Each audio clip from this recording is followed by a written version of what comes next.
Travis Scott stands at a strange crossroads. On one side, his empire has never been more expansive. Sneakers, soccer jerseys, and even overpriced smoothies. Every corporation in the world wants a stamp of approval, and Travis is more than happy to give it. What you have in your wrist there? Yeah, man, it's crazy. I make music, but I've been making a lot of crazy stuff lately. I made this watch for Audemars. Look at this. But on the other side lies the music, the very foundation of his empire, and it has never felt more uninspired. While the brand thrives, the arts is stagnant. His music now feels like an afterthought. Travis Scott could never fall off, but musically, yes, I think it's a dub, bro. 4x4, nobody's played that record. You playing 4x4? No. The criticism that he's been getting the last couple years for having no personality and having no real insides, no real meat to chew on. He can put out a project that is this low grade, this piss poor, this effortless. It sucks. Like, it's not good. It's embarrassingly bad. The cracks have been visible for years, but by now they are undeniable. Jack Boys 2 came and went within a month. For a project stacked with so many stars, the music was shockingly average. A couple of decent tracks aside, there's not much for us to go back to. That's the core problem with Travis today. He hasn't progressed since Astroworld. In interviews, he talks endlessly about pushing boundaries, finding new frontiers, and reinventing his sound. But yet, when he drops music, it's anything but groundbreaking. The same drums, the same hazy synths, the same beats, the same recycled formulas. In an interview before Jack Boys 2 dropped, he said this about the new music he's been making. I've been really into beat making because I think a lot of beats kind of sound the same. You're hearing a lot of the same beats and the same drums. And not everyone wants Travis to reinvent himself. Fans aren't expecting him to be the next Kanye and to change sounds with every album.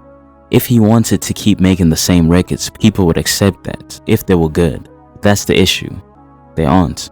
But he does make good music from time to time. But when he doesn't, all of his shortcomings just are massively on display.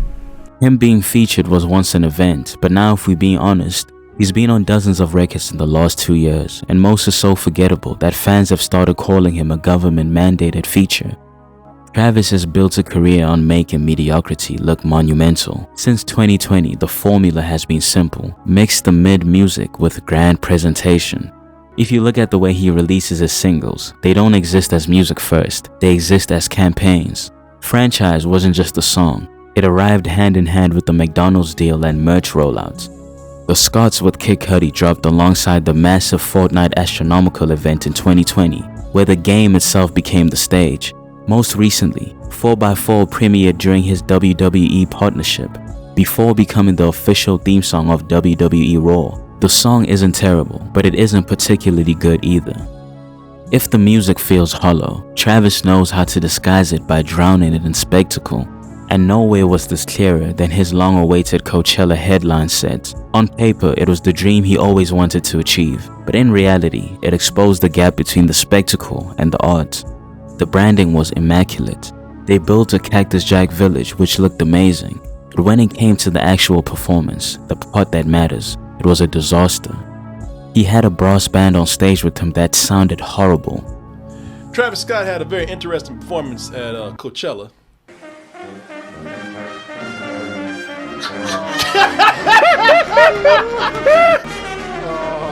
Oh man. Hey, everybody played a different song on them horns. A sloppy setlist that clearly wasn't rehearsed. Instead of crafting a proper show, Travis rushed through songs, cutting tracks mid-performance like he was in a hurry to leave. The stage looked incredible. I mean, the man was walking on walls. But the performance itself was underwhelming. That has become the essence of Travis Scott in 2025. He's all spectacle, no substance. He has chosen the brand over the art. Travis will slap his name on anything. There is no guiding vision. Well, let me jump in for 1 second to say the one thing with Trav that I've learned, he will never do anything that's not 100% authentic to him. There's no amount of money, no deal anyone could ever give you to do something if it wasn't really brand right for you. This simply isn't true. There is no careful curation. Cactus Jack doesn't operate with restraint or vision. They do everything. the business has replaced the art. In the last year alone, Travis has stamped Cactus Jack on partnerships with the Barcelona Football Club. He's launched a watch with Audemars, stepped into WWE, partnered with Erewhon for an overpriced smoothie, and was recently named Chief Visionary at Oakley. What the hell is even that? He took over major events like ComplexCon and Coachella. At ComplexCon, a massive portion of the convention was handed to Travis, where he turned it into a Cactus Jack wonderland. His own creative projects, his corporate partnerships, and the brands he brought along for the ride. Fans were immersed in a Travis-branded universe, and of course, millions were made. For the Circus Maximus World Tour, Travis isn't just performing, he's moving product. It's reported he's pulled $1 million in merch sales in a single night, and he's done it on more than one occasion. This is why the music has become secondary.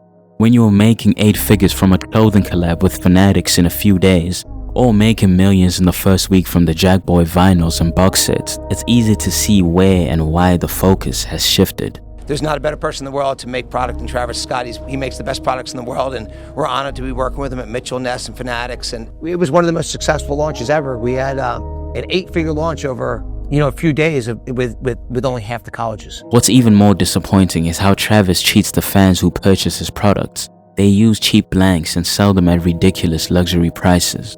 It's common to see fans in forums complaining about how terrible the quality is compared to what they paid. I also get the question, how's the quality? To be honest, it's not good at all. It's like, if you're all about quality, the merch is not going to be for you. One story that really shows how far things have gone is the Utopia vinyl fiasco. Travis sold the limited edition melted vinyls, promoted as only 1,000 copies being made. In reality, they mass-produced 10,000. To make it worse, fans who bought them had to wait nearly 2 years to receive anything. During that time, there was almost no communication, no transparency, and no option for refunds. Imagine spending your hard-earned money and waiting a year and a half for something that was supposed to be exclusive. It's been a year and a half. We're all mad. It's borderline scam. It's wrong to do this to your fans. Not only did they refuse my cancellation personally, but they delayed it 560 days with no notice. People are furious. Even the Jackboys 2 vinyl was a scam in its own way. It only had 7 tracks on it, just enough to qualify for Billboard rules and count towards sales. This is, like, I feel robbed, bro. 7 songs is on here. 7 songs. There was no thought for the fans who bought a complete project to keep for themselves. It wasn't about the music or the collector's value. It was about gaming the system. Never lose sight of the consumer or the people that actually support the business. And I think that's the number one thing, right? He lied! Y'all niggas worship him! All of it points to the same conclusion. Everything is about money now. The quality of the music and even the fan experience comes seconds to profit. For Travis, the art is no longer the engine of the empire. It's the prop. When you start to see so much more money in other avenues, your focus on the music kind of like, you like, bruh, I'm making way more money over here fucking with Jordan and dropping these sneakers and doing all this random shit. Sports drinks and shit. Like, it's just your attention span, you really don't, the passion is not what it used to be for the music. You guys are still skipping my ads? You guys are still skipping my ads?